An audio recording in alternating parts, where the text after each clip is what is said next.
Hello, I'm Ali Langdon. Welcome to A Current Affair. When John's loo was blocked, he turned to Google to find a plumber. The 98-year-old war veteran is a trusting man. So when the tradie told him the job will cost $30,000, he believed him. But something started to smell a little off. Am I see your licence? Well, here's a plumber who could be in hot water. The cracks at this plumber's are well exposed. Let's talk about your record with New South Wales Fair Trading. I don't need to speak about my record with New South Wales Fair Trading. These customers are lifting the lid on how far this company will go to bury its dirty tactics. They replaced the boss, but the law has now caught up with the new bloke. It's a really low act and not the sort of thing that reflects very well on any organisation. That brings us here. Can I ask how old you are? 98. Wow.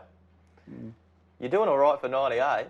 Well, yeah, I'm still eligible to be conned, you know, by various people, so, and they tried.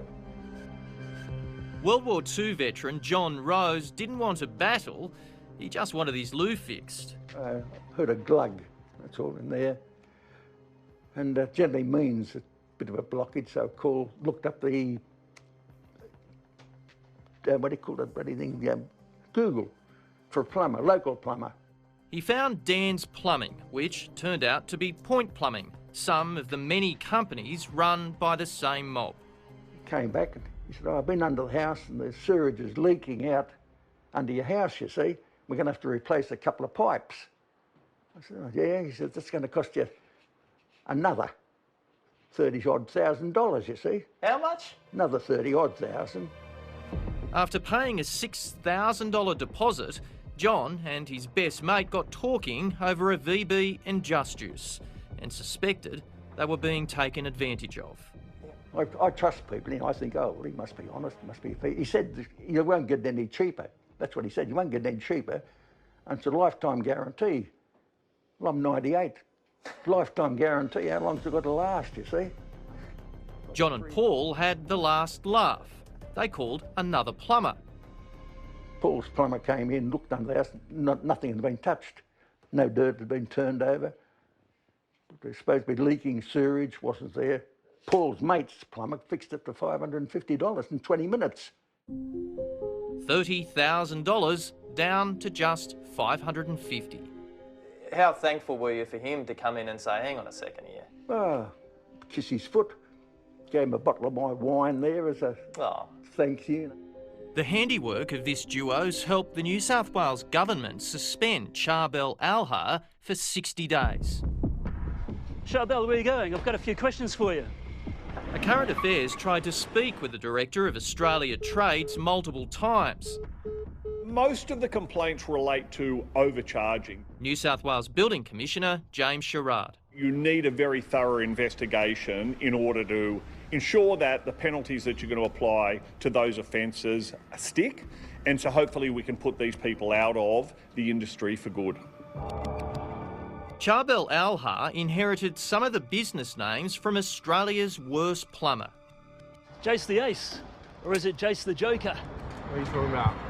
Jason Abu Kalam. Do you ever get heavy-handed with employees? No, never. $7,612.11 For that? for that. The boss ordered him to crack a customer's pipe to create a 15-grand payday. I don't take scumbags. Jace has been banned too, but those questionable business practices seemingly flowed through. What do you think of them? Well, there's a bunch of bushrangers, that's all I can make them out to be. Take advantage of little old ladies, you know. Charbel's refusing to return John's $6,000, leaving the digger to drown his sorrows with another Just Juice popper. If they were watching this, what do you want to say to them? See, watching this? Yeah. Retire, do something, but get away from people, you know. I've got no sympathy and no... Well, you can't have sympathy for a mob like that. God almighty. No, they're bad. That's it. They sure are, and it takes a special kind of person to rip off an elderly war vet. To use Jace's words, what a scumbag. And we will make sure he never gets to do it again. And it's a huge thanks to everyone who's contacted us about this mob. It has taken too many stories, but finally, action.